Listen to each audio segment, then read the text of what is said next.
Hello. Welcome to Magetalk. Are we ready? Hello and welcome to Magetalk, the Magento community podcast. I'm Philip. And I'm Kalen. Mr. Kalen Jordan. I'm Kalen Jordan. Kalen H. Jordan. We're very excited to bring you an exciting podcast today. Wow. You look visibly bothered by the Nope, not even a little bit. Not even. Things are going really well. I'm happy. I'm happy with things. Things are great. Everyone's happy. We're doing. What are the things in rank order that you are most happiest about to least happiest, soul crushingly disturbed by? That's a good question. Let's bucket it into personal, professional. Most happy about, I'm training for this 40 miles on my 40th birthday. That's going really, really well. Doing, I've been packing in really long runs on the weekends, doing double long runs Saturday and Sunday, and that's going extremely well. On the professional front, Magento 2.4 just came out. Our team's very excited about it. Got a lot of activity happening over there. Our team contributed a fair deal to it. PWA is coming along. We got a lot of folks doing headless stuff. So, yeah, I'm excited about that. And how about you, sir? Solid, man. I will point out for the record that you did list a few things. You did. We didn't get into soul crushingly disturbing. Oh yeah, let's do this. Which is fine. That was optional. I could give you soul crushing and disturbing. I'm good at that. I'm gonna get into all my problems with my wife. I'm gonna drop it all. No, go for it. Let's see how that goes. I've also, man, on the fitness front, I've been starting to count calories again. I kind of had gone in and out of those phases. You were the one that was like, calories in, calories out, man. Yeah, baby. And so you kind of inspired that, and so I'm sort of publicly sharing my calories every day, and just as like an accountability thing. And I find it really helps because like I'll literally be ready to reach for like 18 string cheeses and like just like the randomest like just like a thing of yogurt and string cheese and like Rice Krispies, and I'll just mix it all together. But then I'll be like, that's just embarrassing. Like I'll find myself eating less because it's literally just embarrassing, which is good. I'm shaming myself into eating a little better. So I'm really happy about that. Well, that's that's one way to look at it. Do you really eat that many string cheeses? I've never literally had 18 of them, but stuff will add up. Oh, dude, yeah, it totally adds up. When you don't count things, you're like, oh, how much did you eat? Oh, I don't know. Pretty much everything. Yeah. I eat everything. And then you start, all of the things. Yeah. Like 2 pizzas, a cheesecake, half of my wife's cheesecake, because why not? And, wow. It just really, like it just really adds up. It's, can become kind of an issue. And then, Commerce Hero is going well. This feels like an advertisement, but it's fine because why not? Because that's where we are. That's where we are right now. That's where we are in 2020. But Commerce Hero is going well. I've actually been doing quite a bit of coding the last, I think, month or so, which is good because I really sort of stopped coding for a while. When a code base just gets kind of clunky and you just like don't want to touch it with a 10-foot pole kind of a thing. You've never I've never experienced that ever, but yes, I know exactly what you're talking about. But so this new version of the site, V3, is v3.commercehero.io. Is that public? Like people can just go there and check it out? Yeah, so it's public. All of the new activities happening there. The old site is still there, and then I'm gonna. I don't want to lose all my SEO juices, so I'm kind of just letting it do its thing for a while. Got to juice that SEO, baby. Yeah, but so yeah, no, it's been cool. It's been fun. I've been just did some got a cool Shopify job. I saw you post that. Tell me a little bit more about that. Well, so yeah, it was just I've dipped into a little bit in the Shopify world and have gotten. I mean, everybody has, right? You guys have obviously been Sure, of course. I fairly mean, it's deep called in. Commerce Hero and not Magento Yeah, Hero, right? yeah, and but still, I'm really not that deep into the Shopify world and things like that. So, I don't get a ton of traffic from a lot of the you might say Shopify agencies or Shopify merchants and things like that. But yeah, I had a really cool agency sign up, and posted a job that looks like a good fit and stuff like that. And so for a front end dev, and yeah, Any and so I had. specifics on that? Like, any specifics on like the merchant category or the agency, or like Yeah, what are so some specifics on that particular? so it's an agency called Noticed. I don't know if you've heard of them. No, Um, no. yeah, it's Cool. it's I think it's notice.com, I think. And they seem like a pretty cool. Yeah, it's notice.com. They seem like a pretty cool shop, a pretty cool agency, dev shop, design shop, whatever the heck it is they do. And so yeah, so that was cool. Yeah, I don't know. I think I want to kind of get to know the Shopify ecosystem a little better, you know? Well, yeah, I mean, this is not shop talk. This is Magetalk, but yeah, big moves happening on that side. Like, there was something really interesting I saw this morning around their earnings. Their earnings were bonkers good from Q2. I'm really interested to see the Adobe earnings as well from Q2 when they sort of settle that out. I don't pay attention to that stuff enough to have any sort of idea as to whether an earnings is good or bad unless Jim Cramer says so. But Don't get your advice from Jim Cramer. That's probably true. Yeah. But yeah, like, I think all of e-commerce is standing to do pretty well right now. Most of e-commerce has some extreme tailwinds, as they might say. But that's cool. I love that that sort of diversity. Did you see Big Commerce filed for an IPO? Oh yeah, I did. TJ's been big on that. TJ Gamble over at E-commerceaholic. I noticed a video. I saw he had a nice YouTube video on it. That I saw a thumbnail or something like that. But yeah, that looks real interesting. I don't know too much about neither do I. The nature of the IPO. 130 millis it looks like an IPO, which is cool. That's weird. Something to the tune of like a raise that constituted like almost $2 billion capital injection when it's all said and done. I thought that was quite interesting. When we started this show, I think 3 or 4 years ago, or a couple of years after we started the show, Shopify filed for IPO, and there was a lot of skepticism around whether the numbers were like legitimate or not, whether the growth numbers were legitimate or not.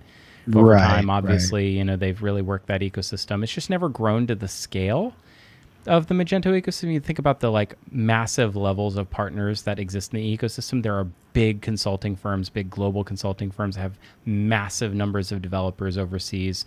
Then you see like the Deloittes and the Accentures of the world start to get into Magento development. You just don't see that in the Shopify space. And I think that, to some degree, that is also part of the criticism of the Magento ecosystem, is how enterprisey or upscale it has become. And scaling up market in that way, but like complex problems have complex solutions, and so I don't know. It's an interesting space to be in, and at Something Digital, we're humming along, we're crushing it, everything's great, can't complain. Let's talk about the soul crushing terrible stuff, particularly in your personal life. Let's just get into it, man. Let's get into every single fight I've ever had with my wife. Let's just jump in. Does she still listen to the show every so often to check in on? No, that's great. Never. That's a good thing. No. Yeah, so we can just dive. We can just say whatever we want. We can go all the way. I have actually. I'm going to gracefully pivot away from that question. That's a good question. That's a good idea. You should do that's that. a good idea. Definitely don't get into your personal life on the show. And by the way, don't have temper tantrums and rage about things that are actually germane to the topic of this show, because that makes people mad too. That feels like a hard-won piece of advice. Knowledge. Yeah, I feel like I learned that the hard way. I had to remember it again because I've learned it many times on this show.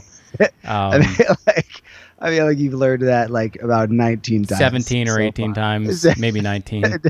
No more than 17. I will never. I feel like I'm never actually going to internalize it. Give me another year, and I'll. I think 10 years. Honestly, I think you're on the 10-year trajectory. It is less frequent than it used to be. It's my temper tantrums on this show that cause problems in my professional career are fewer and further between now than they used to be. It's true. Yeah.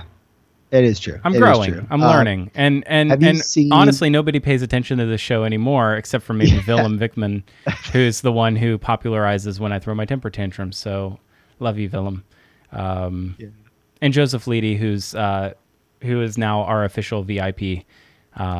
So that's, at least we have some longtime fans who are keeping the dream alive. The VIPest of VIPs. True. So you were going to say you're pivoting hard away from the life. So let's talk about this this anti-agency devs theme that I thought was interesting. You tweeted about. I thought I wasn't supposed to do the temper tantrum. I didn't think that was I thought that was a very interesting question.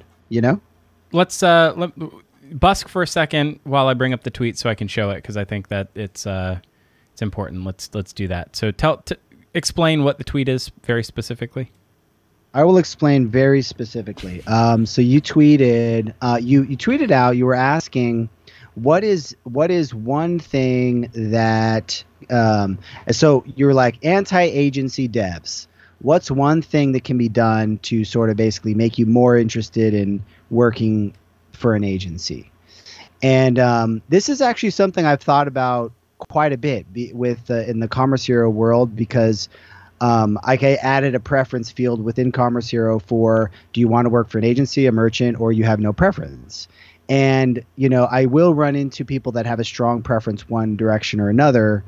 So it's definitely something I've thought about, and I kind of try to understand these different kind of types of developers, right? Like different mindsets and things like that. And so I thought it was a really interesting question, and you got some good feedback in there. Yeah, I thought so too. I'm going to pull it up here so you can't see this on eCam, but it's this right here. I should probably hide this right here. Hold on. Stop.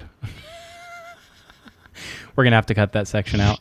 That's fun. I love that. Love when that happens. How do I do... You know what? Like, the eCam thing was super easy in the beginning, and I don't know if you've used eCam at all, but, like, sometimes I can't even with this app. Like, it's great.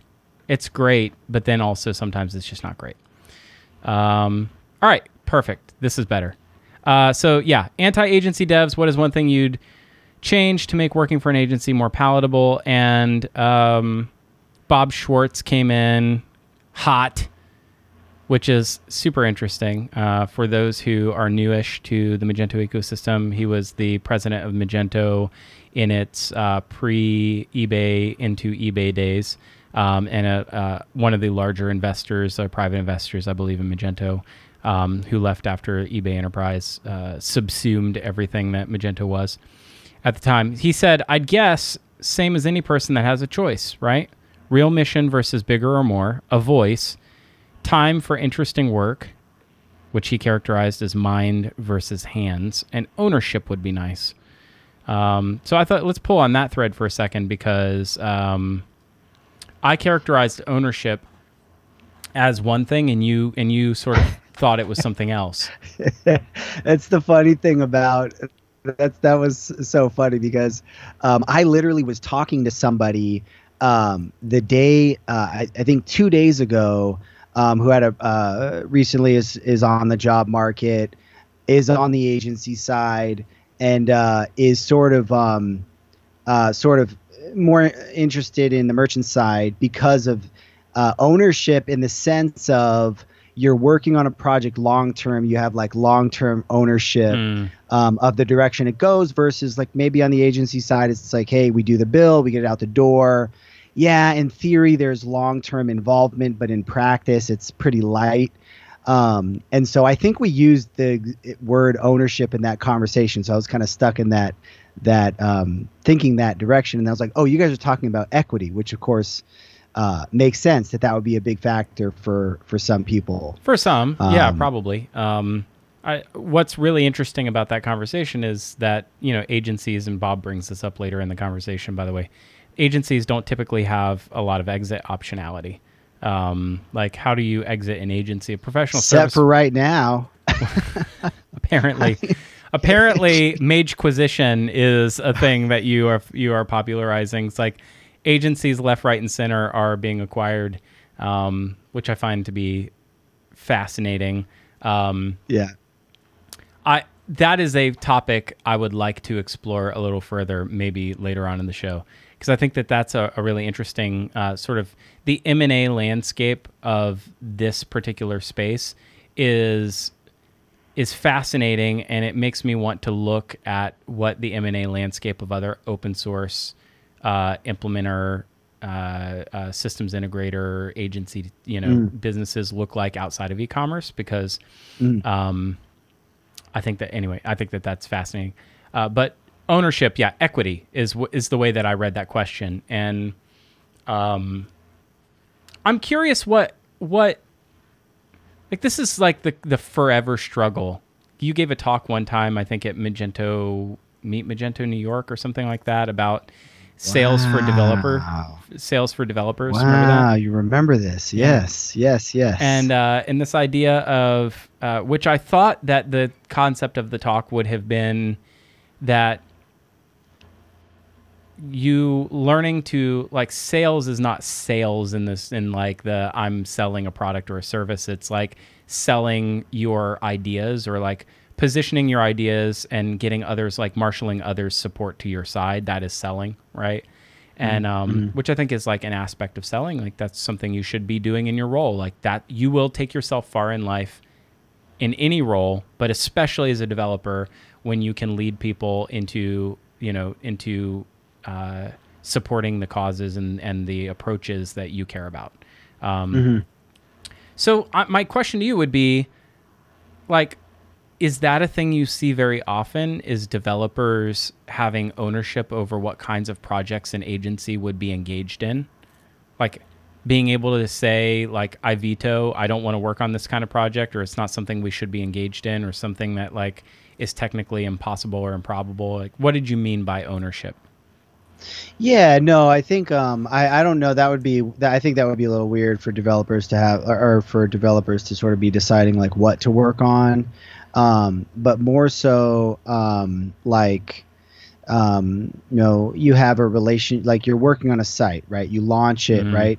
And like on the merchant side, like I worked in-house with a merchant, and when the site launches, that's sort of when your job begins. So you're constantly thinking about how to optimize things. You're constantly tweaking things. You're constantly wanting to experiment with things. Like I remember, I would come up with an idea of like, oh, hey, let's like, let's try this referral program plugin, or let's, and then, and I don't know, like I was probably not in a strictly developer role, even though that was the title. It was probably more of a, it was more of like a combination of having some direction around product along with doing development. And so like that just worked for me. That worked well. But I think just generally, if you're on the merchant side, you're involved, like you're involved for the long term of, the direction of the site and things like that. You're constantly tweaking, experimenting. Whereas an agency, you launch the site and sort of like maybe the bulk of your work is kind of done. Of course, a lot of people are going to have ongoing retainers. And I think so, I would imagine some agencies have much more involvement long term over the life of a project.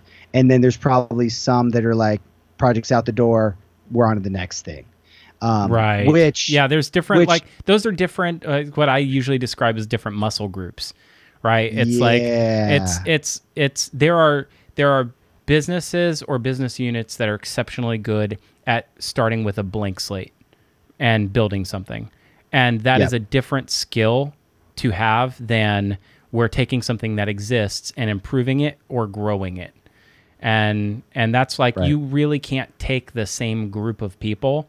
I don't think it's possible or fruitful to take the same group of people and require them to do both, because that kind of context switching and like the why are we doing this just changes so frequently. I feel like it's like a whiplash almost, you know? Yeah, totally.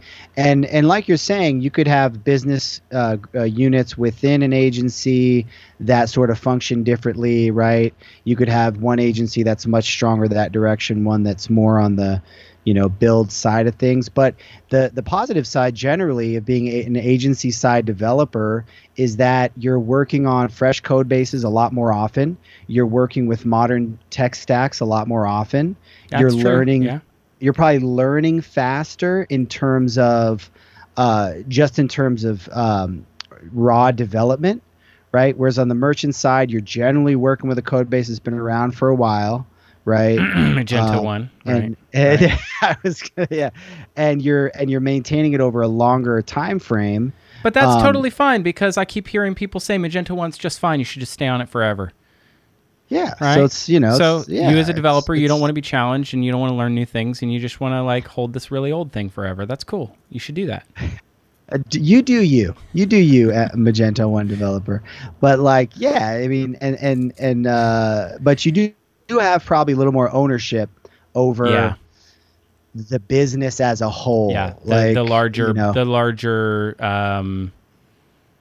There's this really interesting like symbiosis, if you will, of at the end of the day, like this comes back to agency life, right? What do agencies sell? Mm-hmm. I'm asking you a question. You sell talent. You're selling capabilities of people. And if you don't have people, you have nothing to sell, right? Yeah. And like, to be even more exacting, what you're doing is you're selling people's time, right? Like their skills, yes, but you're billing on their time. And the sort of source of the question comes down to like, I think that there is a class of a developer, like a certain type of a developer that is an exceptional developer, but they're also an exceptional consultant. Like there's a type of a person who is an exceptional developer, yes, but they are an exceptional consultant. They can listen to what a problem is and determine how to solve it in the most specific way, like that fits the scenario that's presented to them. And it comes out of a wealth of experience, but it also comes out of like a really good consultative mindset of this is what's best for you, not necessarily like, what's best for the way that I solve it. Yeah. Right. Like requirements gathering is basically magic. It is. It's incredibly hard skill. Right. It's like one part mind reading and one part solutions architecture. And we've all done it to some extent. We've all failed at it horribly. That's how you get good at it. Is doing it poorly. It takes a good client too. Like you could be the most amazing consultant in the world. You have a horrible client with a horrible budget. It's physically impossible to make something good come out of that. No, budgets are healthy at every size. Feeling those sideburns, you like those like that? Look at that. Budgets are healthy at every size. That's hilarious. Budgets are healthy at every size, Kaylin. That might be the show title. I had it down as gotta juice that SEO, but I think we're gonna do budgets are healthy. This is much better. Yeah, this is much better. So it's funny. I was just talking to somebody about hiring somebody yesterday who's that type of person, developer and also able to work consultant, well right? Yeah, it's worked well with an end merchant, as a developer in Eastern Europe who communicates super well. Written, verbal, English, everything, and like it's like kind of a unicorn in my mind.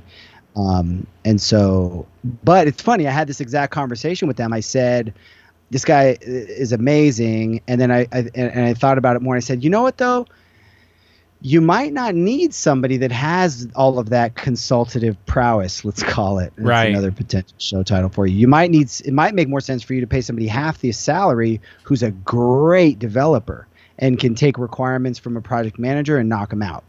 So you got to find so that's the next for you. that's the next piece, because I think that you're hitting on something else, which is if what I said is true, Yeah. if what I said is true is that there are exceptional developers who are also exceptional consultants, then the opposite must be true, is that there are exceptional developers who are not great consultants. Like, they're baller developers, right? Yeah. But what they really need is to be given like a task and told, like, this is how we're going to do it, this is how we're going to approach it. Like, they need the solution and the architecture kind of presented to them to go carry it out, right? Yeah. And almost like, not to dumb them down in any way, but like, they have to be given very well formed requirements and structured for them so that there's no questions left to ask. And the success of the project is not really in their hands so much as it is in whoever did the requirements definition, whoever like architected the solution. They're carrying out the orders. And I think that that's not to say that they're not valuable. They're exceptional developers. They're exceptional at what they do. They will they will do it in a way that is performant. It is secure. Like, they're going to carry out the requirements because they're exceptional developers, but they're not the consultant type. And so the reason I'm kind of coming back to that is I have this belief, and I might be wrong. Those who are anti-agency are typically more like, they're at the extremes of both ends. They're folks who are extremely capable as a consultant, are capable of doing something larger on their own that they don't need to belong to a bigger whole, and are typically more entrepreneurial or able to govern themselves as a freelancer and accomplish a lot more without the assistance of a larger mechanism to guide them. Or at the other end of the spectrum, folks who don't want to be told what to do, who like kind of love being sort of the lone wolf and they don't want to, like, I see like where agency fit exists is kind of in this middle ground where folks that are pro-agency or developers that are really good fits within agency life are ones that aren't necessarily at the extremes of the two things that I just outlined. I don't know that that's true. That's what I sense to be true based on my experience. Yeah, that's an interesting theory. I mean, I've always thought of it in sort of very simplified terms as agency side. You're always going to be more of an all-rounder, of a generalist to some extent. You might not be a full-on generalist, but you're going to be a little bit more, I think, almost by definition on the agent. Like you said, what do agencies sell? And we said talent, people, and time. They also sell specialization. So I think on the agency side, you're going to be more specialized, right? You're going to be, let's say, and again, everybody's full stack. There's not necessarily front and back, but like 5 years ago, like agency side, you were going to be a front end developer or a back end developer. Merchant side, you got to do both. You know? Yeah, that's a really great point actually there. And now my wheels are turning. I think that the further we get down the headless path, the less I believe that to be true, because I think the specialization really can become more front end versus back end, and the two, never having to really, not having to understand how the front end is architected by being truly like functionally back end. I think we have DevOps people that only focus on DevOps. We have back end developers that only focus on back end. We do a ton of work in the React and headless space, and right. And the front end developers there are JavaScript pros who don't ever touch Magento code. Those are all really interesting. I would call them like it's an outgrowth of like the modern stack that isn't also like, And we'll have, by the way, we're going to have Eric Irway on Magetalk in a few weeks, and he's going to talk about Magento 2.4 and PWA Studio. He's going to talk about like this joke that I made around, it not quite being ready for prime time, and how that's probably an old joke now. By the way, we got to talk about your payments joke that is on the verge of cracking 100 likes. Hey, I need 2 more likes, I think, to get it there. I just gave it. Well, I just got it from 98 to 99. Hey, baby, so, that's what I'm talking about. Thank you. Yeah, I have a payments joke, but it was declined. I love these like little Twitter moments that happen where there's like a tweet meme, and then it goes through the same cycle. It's like everybody jumps on board, and then you have some party poopers who are like, I'm gonna mute everybody who does this. And then you have everybody who's like, ugh, are we still doing this? That's 2 days later. So you really have to catch those as they're happening, or else you got to catch them. Yeah, you got to catch them as they're going. The other thing I wonder about this conversation about being a good consultant or requirements gathering is like, to what extent is it a seniority thing? I mean, you mean experiential thing, like it's come with experience. Right. Yeah, like I remember this tweet I saw that's like, the junior developer says, I think that'll take 100 hours. The mid-level developer says, I think I can do it in 10 hours. And the senior developer says, we actually shouldn't do that. Yeah, exactly. Right. And I wonder if that's sort of a seniority thing across both agency side and merchant side. Yeah.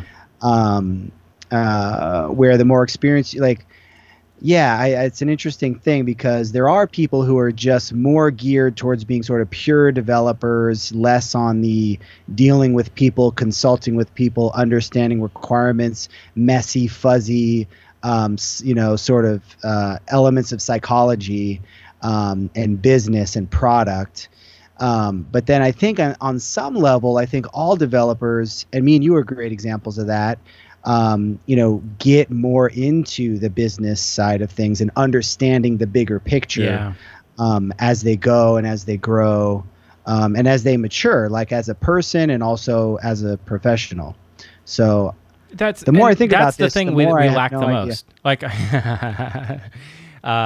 that's the thing we lack the most. I mean, something digital, we are thirsty for tech leads. I would say if there's one thing in our ecosystem that we are, that we need, like our growth is hampered by, is the ability to hire and retain. And by the way, like we have excellent retention at Something Digital. We just ran the numbers, like through end of June for 2020, in the first half of 2020, we've, had 5% attrition. And in our business, that's shocking. You guys have pretty insane retention. Yeah, we really do. You guys have pretty insane tenure. Yeah. So I'm very proud of that. Like it's a really great place to work, and this is not an advertisement for SD in any way. We cannot seem to hire folks of that seniority that you're talking about, like that of that level of experience that can come in and be the bridge between requirements and the actual implementation, because they need to be able to speak both languages. Like they are the Babel fish. Like they're the intermediary that understands functionally why we're doing this, how it needs to be done, and then very specifically like every implementation detail and how it should be, like as a team, how we're all going to do it. And that's there's not enough of those people in the Magento ecosystem, and the ones that do exist are probably happily employed somewhere else. So you either have to like go recruit them away, which is very difficult and probably very expensive, or you have to build them yourself, which means you have to have a constant influx of juniors, which is the thing we decided to do. I know we've talked about this ad nauseum in early days in the show, but building a training program at Something Digital that turns people into certified developers straight out of college and gets them billable inside of 8 to 16 weeks is the thing that has kept our business growing. And then retaining those people and holding on to them for 4 or 5 years to where they can become a tech lead. Like it's a long-term investment that you just have to like commit to and hope it pays off one day. And it did for us, but otherwise you're acquiring, you're just hiring the same pool of people away from, other agencies over and over again. And that becomes untenable. to be honest with you, like over time. Those folks don't wind up sticking around for 5 or 7 years, which is what we would hope. Which is very rare also, by the way, in coastal agencies. Like to be a New York City agency and to hold on to someone for 5 years, that doesn't happen. It's very rare. Like if I like to see 2 years, you know, if I see 2, I'm like, hey, they put in their time. If they're looking great, you know, that looks good to me. If they're like at a 1 year mark, it's like, what's going on there? About? Yeah. And if there's two 1 years in a row, it's like, you know, giving away the it's secret like sauce. I'm very much pro people doing what they want to do and maximizing their earnings and things like that. But you're right that it's like how fast can it's like if there's continuous growth forever, something has to give eventually. It's kind of like as you know, the world economy keeps growing. At what point is that sustainable? And it's kind of a weird analogy to give, but I as salaries go up and up and up, and all of a sudden you have somebody that's like, I'm looking for 150, 170, 180, and it's like, okay, that's high, man. Like, it's funny because I remember this, and this is super interesting. In our first month or so of running this podcast, I think it might have been the second or third episode, I basically said that was unsustainable back then. And there were developer, I feel like it was Guidance, and an LA agency back in the day, who's still around. I think 170. Yeah, like 4 years ago. Yeah, longer. Like I think 6 years ago. 6 years ago, they were commanding 170 for a lightly tenured Magento developer at the time. It really hasn't gone up from there. I feel like that's been a ceiling-ish. You're going to have to do way more than just be an engineer to command a bigger salary than that. And that's where I think the rubber meets the road is also the tech stack has changed dramatically, and knowledge of the stack has changed dramatically, and new people have flooded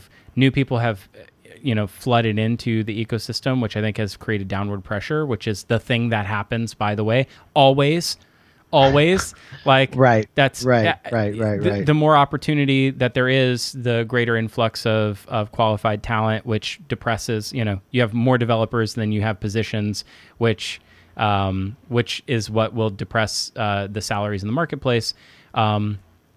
On the other side, you have people leaving the ecosystem too. There's a hole in the bottom of that bucket, which is like the longtime developers who are looking to find other avenues for growth because they've plateaued. So they move out of the engineering and they move into something like adjacent. Like we saw, AOE, going all in on cloud and AWS and, becoming AWS partners. And like that was an area of growth for, bigger firms.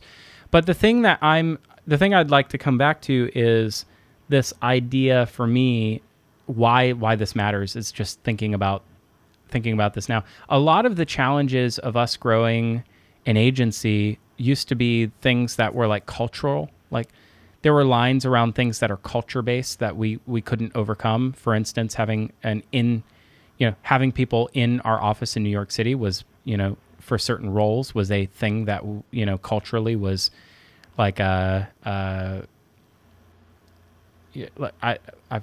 whatever. It was non-negotiable. certain people Correct. that at a certain level, for many people, it was non-negotiable, right? And like you said, there's been pressure put on that policy. You would think that it would be COVID that's actually put the pressure on it, and for us, it was just hiring. Like we could not hire people. Yeah. We couldn't hire people with that being the restriction. And it's like, I remember, Wilson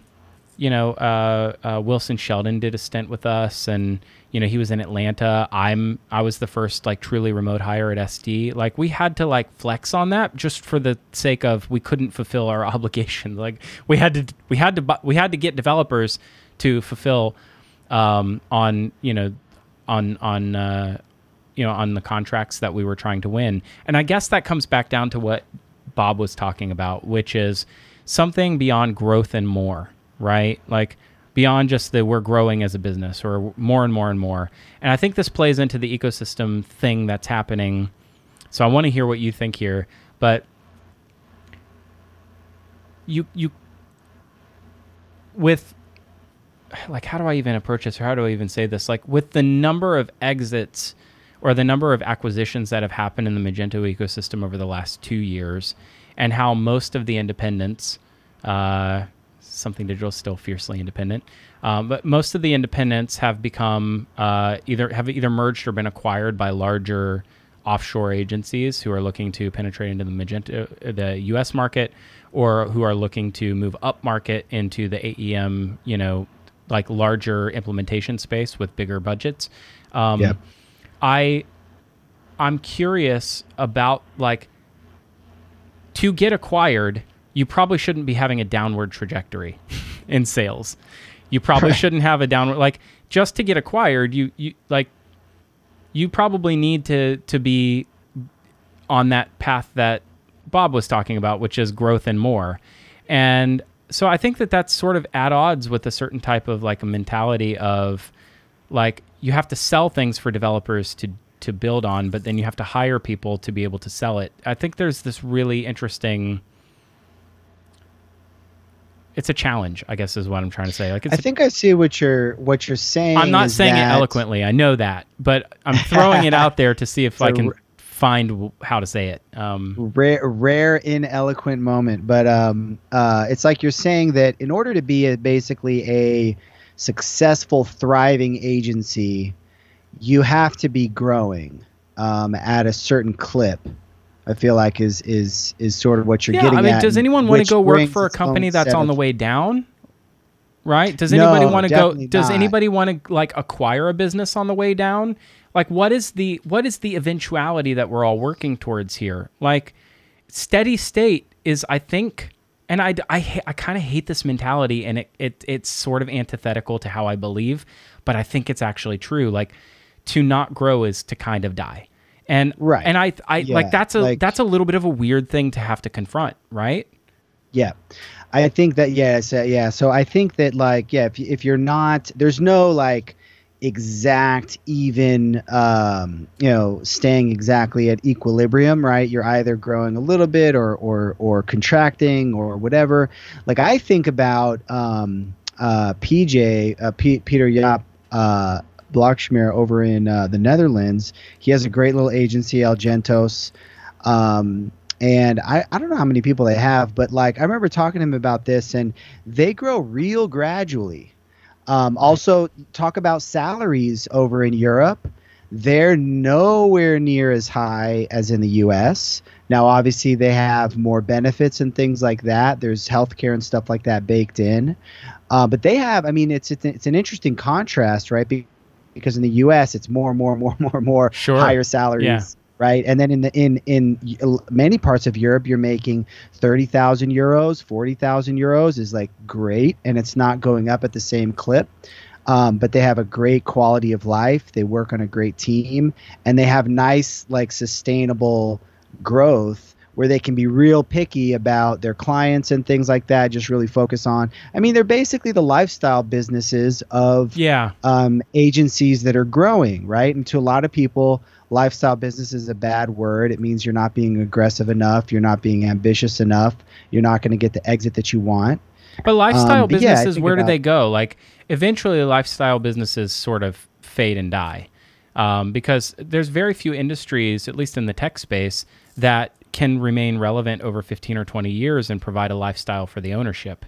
And, like, I don't know. I find that to be an interesting challenge of I think that I feel like lifestyle businesses die when the owner loses interest, which, let's be honest, can happen. Oh yeah. I'm sure. I think about a base camp where the owners are still in it and excited about it somehow. Who the heck knows how? And it does well. I think about PJ. They're so excited about it that they started an email service that 2 months later nobody cares about. Yep. Yeah, I guess they're wandering a little bit. I think that's a good example, because that's 20 years almost. Like, that's that's a great example of a tech business But that can be a sort of a lifestyle business. yeah, and I think the point you're making is on the whole is a valid point. Is that in tech things grow fast and they either sort of really skyrocket quickly, get acquired or IPO, or they kind of just fade off into irrelevance. Like, at least that's a narrative I think that we believe. I'm not sure exactly how much truth there is to that, I think but I back, know what you mean when you say that. I think about 20. I wasn't with the business 20 years ago. I've been at SD for 8 years. Gosh, look at those guns! Holy cow! Look at you. You're doing okay? Here, hold on. I'm gonna go full screen. Do that again. You got to drink again. We got to show these people. Oh my gosh, look at that beef. Show them the guns. Got to give the people what they want. You got to give the people what they want, which is definitely not my beef. I don't know what that means at all. So listen, 20 years ago, Something Digital, 21 years ago, they were, like they weren't doing Magento because it didn't exist, right? So there was, a lot of Microsoft services, and then it was Motorola embedded kiosks, and then Something Digital built like the very first clear airport kiosk systems. SD did that. They did a lot of retail like infrastructure, did a lot of work for like Lacoste and stuff like that, like putting in point of sale systems, and then did a lot of Sitecore CMS work and WordPress, and did some Drupal, and eventually found its way to Magento 10 some years ago. Like, if you're going to have that business for any length of time, 20 years, you're probably not going to do the same thing for all of those 20 years in the same way that you've always done it. This is not like you're not doing construction, you're not building pools. Like this, the technology changes very rapidly, and the way that you do business now will be different than what you did 5 years ago. What's a great example of this is actually Magemojo, That's our a great example, sponsor, right? Yeah. Because here's a company that's been relatively small, independent, right? Super community oriented, pivoted, I guess a few years back from their own hardware to AWS cloud, right? Which is like you're saying. Yep. Like a lot of people probably thought, hey, I'm going to run my own hardware, my own data center. I got this all figured out. And then boom, a couple years later, an industry shift happens and you have to pivot, right? And then also what else has happened at the same time? Magento Cloud, right? Magento got into the hosting business. Yep. Right? Here's a big 500-pound gorilla that's getting in to compete with you, right? And now they're still doing really well, right? And chugging along, but it's an interesting. I think of them as a very successful, smaller business. Like you don't want to say lifestyle, but like grow sustainably. And actually, I'm going to be doing an interview with Eric pretty soon. We're going to talk about how they've scaled, how they do remote work, how they built a support organization and stuff like that. And I'm really interested to talk through that. But yeah, that's an interesting case, right? It is. But before Magento, or post Magento, like the idea of only hosting Magento 1 or 2 is probably a bit foolish. Like in the future, the landscape into e-commerce and broader e-commerce, especially like those that are of the open source variety that are hosted on some infrastructure somewhere, like where they compete is not against other Magento hosts. Where they like the broader competition could be, why would you choose Magemojo over something like Heroku? Because developers, like giving developers a reason to want to sell that into their organization of like, this is what I dev on, this is what I use to like, perform whatever, like this is my preference. And having that preference and making developers' lives easier is like, that is a growth vertical for them too. I'd love to hear, when you talk to him, maybe that's something you can poke at a little bit, because I think that the new hosting stacks that you think about, Gatsby and that whole ecosystem, Google's cloud too. I forget the name of their like ready-made baked host platform. I forget what it's called. Shoot. GC. No. That's just their Google. AWS variant. There's another thing that they have that's like not Firebase. Firebase? Is it Firebase? Yeah. Yeah. But it's like they're these like they're hosting platforms, but they're meant for developers that can easily be just like you press a button and it's in production. Like that seems to be the modern variant of providing hosting services. Dev2 was one. There's a bunch, right? And so I think like if you're going to hang into hosting in the next 5 to 10 years, you probably need to have that stack figured out in some way. And I'd be thinking about that. Like, right. I just think it's just an interesting thing because it changes like who you hire. It changes the technologies you implement. To be in the game for a long period of time is like, you kind of have to keep the foot on the gas. Because if you take the foot off the gas, like you have the inability. Or you got to live in Europe. Oh, maybe, yeah. I don't know. Maybe, yeah. That's You know what this is? This is an exploration of socialism versus capitalism. The American delusion of superiority and the capitalistic market and our free enterprise system. I think this has been a really interesting conversation. I think that, if you look at McKinsey put out this study, by the way, I was trying to find the tweet, but I can't find it because that's how Twitter works. I'll never find it again.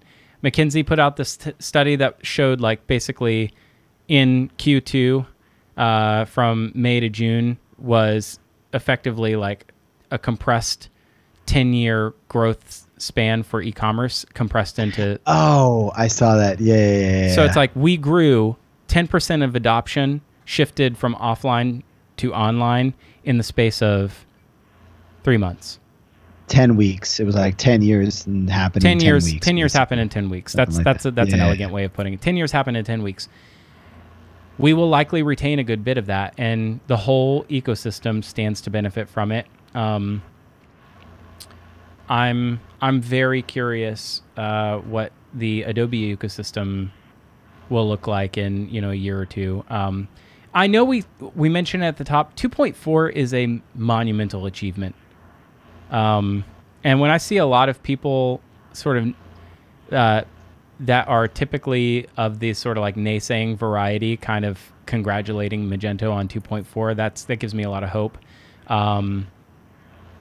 Another thing that gives me some hope is that they were touting how many QA cycles it had been through publicly, and also they're dog fooding now. Magento Marketplace is running the latest and greatest version of Magento. That's shocking to me. That's really smart. That's a really smart thing to do too, because I feel like that's a way to find suss out issues. Also, I see a lot of really interesting internal communication around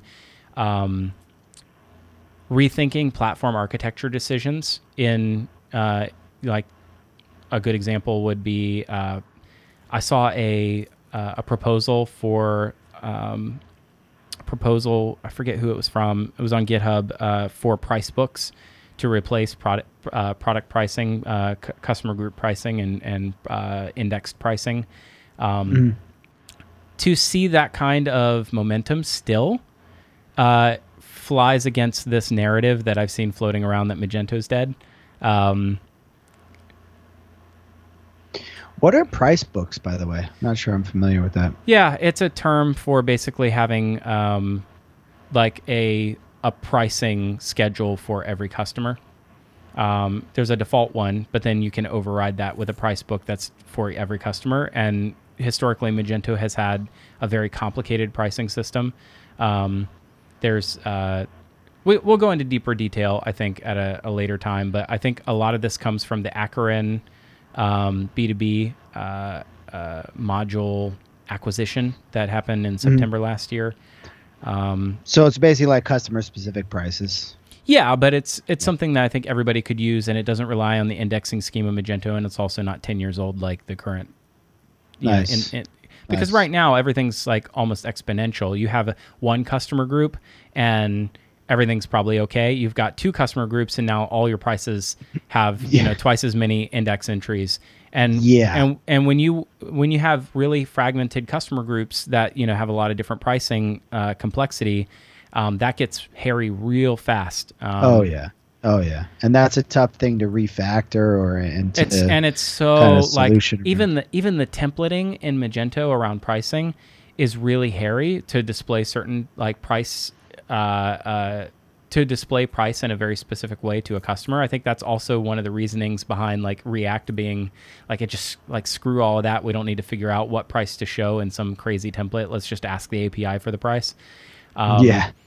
So like, anyway, some of the headless adoption might have obviated the need for a bunch of this, but internally, like serving that up from an index has been like a performance nag for a little while. Oh yeah. But to see people trying to solve that from a community engineering perspective right now, and that it's coming from the community, woo, right? Yeah. Yeah. I think Adobe might have learned a lesson around the Adobe stock, trying to get Adobe stock integrated into Magento is like had some backlash, and now let's actually focus on things that matter. That's kind of cool. So 2.4 is a big deal, I think, and it solves a lot of like phantom issues supposedly around persistent cart. Persistent cart had all these kinds of issues where people would where there would be phantom issues, like orders that happen that are duplicated in the back end, but and then orders that don't happen that are charged, anyway to the payment method.